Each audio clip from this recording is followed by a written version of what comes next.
ঈদের ষষ্ঠ দিনেও জমজমাট কক্সবাজার সমুদ্র সৈকত, কলাতলী, লাবণী, সুগন্ধা সহ প্রতিটি পয়েন্টেই লোকে লোকারণ্য। অনেকে আবার ঘুরে বেড়াচ্ছেন হিমছড়ি, ইনানিতেও। এ বিষয়ে আরও জানাতে যাচ্ছে সহকর্মী এহসান আল কুতুবীর কাছে। এহসান, সৈকতে আজ কি চিত্র দেখছেন? পর্যটকদের সমাগম কেমন? হোটেল মোটেল বুকিংয়ের বিষয়টিও জানাবেন।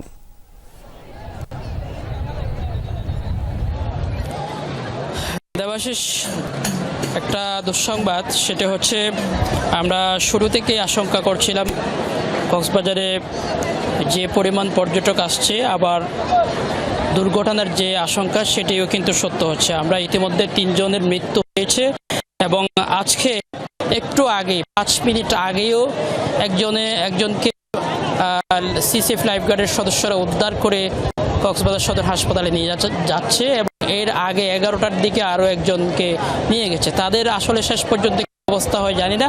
কারণ হচ্ছে এখানে প্রচুর পর্যটক আসছে। আমরা আজকে 4 দিন 5 দিন 6 দিন থেকেই বলে আসছি, কিন্তু যে পরিমাণ পর্যটক আসছে, পর্যটকরা সচেতন, পুরোপুরি অনেকেই সচেতন, আবার অনেকেই সচেতন না।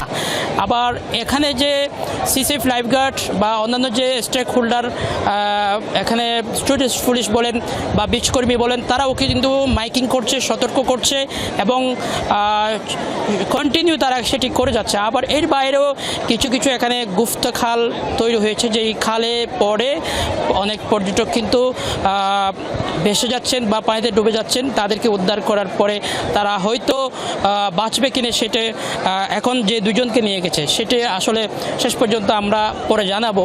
এখন কিন্তু যেসব পর্যটক আসছে তাদের প্রতি বারবার নির্দেশনা দেওয়া হচ্ছে যে এখানে এসে যাতে কক্সবাজারের যে জেলা প্রশাসনের যে নির্দেশনা এতে নামার, সেটি যেন সবাই লক্ষ্য করে।